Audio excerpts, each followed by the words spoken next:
It's exactly 6:40 p.m. on a rainy Tuesday. You're standing at a convenience store counter. The bright lights overhead are humming softly.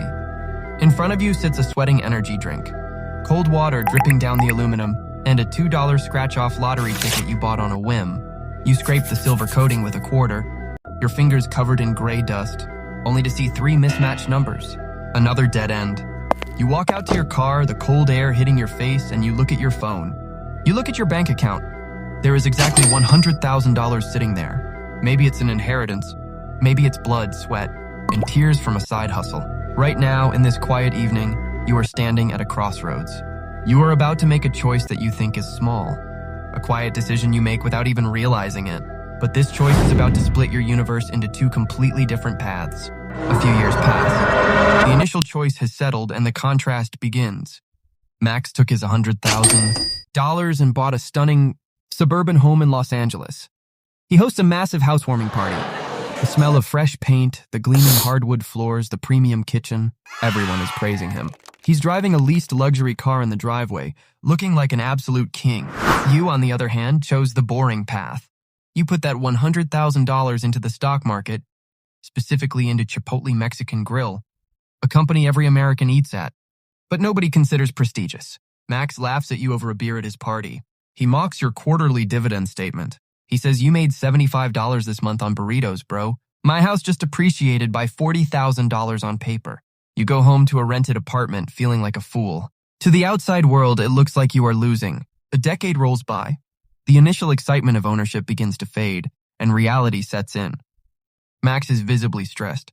The LA property taxes just went up again. His tenants just woke him up at 2 a.m. because a pipe burst, flooding the basement. He has to fork over $8,000 of his hard-earned cash for a new roof. His wealth is locked in heavy, suffocating bricks. He has equity, but his daily cash flow is tight and exhausting. Meanwhile, you still live quietly. Your Chipotle stock portfolio has been violently fluctuating on your phone screen. During market corrections, you've watched your account drop by 30% or 40% in a single month. Your heart was in your throat, but you didn't panic sell. You just let it sit. It's completely invisible to the world. No one knows you own a fortune because it's just numbers on an app. Years turn into decades, and the gap between the 2 paths goes into orbit. Max's house is now worth $1.3 million. It's a great asset on paper. But Max is spent. He has endured years of dealing with bad tenants, shifting neighborhoods, and constant maintenance bills. He can't touch a single dollar of that wealth unless he sells the whole house and moves out. But your boring path has quietly exploded. Thanks to massive stock splits and explosive corporate growth, your $100,000 burrito investment has quietly compounded into $3.5 million.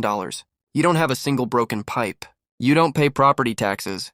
While Max was fighting with tenants, the top executives of a multi-billion-dollar corporation were working to make you rich every single day. Finally, the race is over. Max sells his LA home. He gets a big loud check. There's a big celebration. He talks about his real estate empire to anyone who will listen. His wealth was loud, it was visible, and it required a lifetime of hard work. But you? You sit on your porch on a quiet evening, drinking a cup of coffee. The sun is setting, casting long shadows across the yard. You open your phone.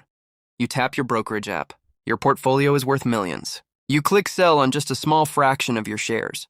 No real estate agents, no negotiations, no staging the house. Within 48 hours, the cash quietly drops into your bank account.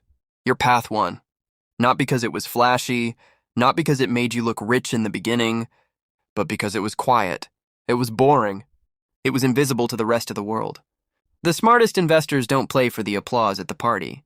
They play for the silence of financial freedom. So, when you stand at that counter tonight, which path are you choosing? The bricks everyone can see or the shares no one knows you own? Drop your path in the comments below. And if you value the boring truth over flashy lies, hit subscribe.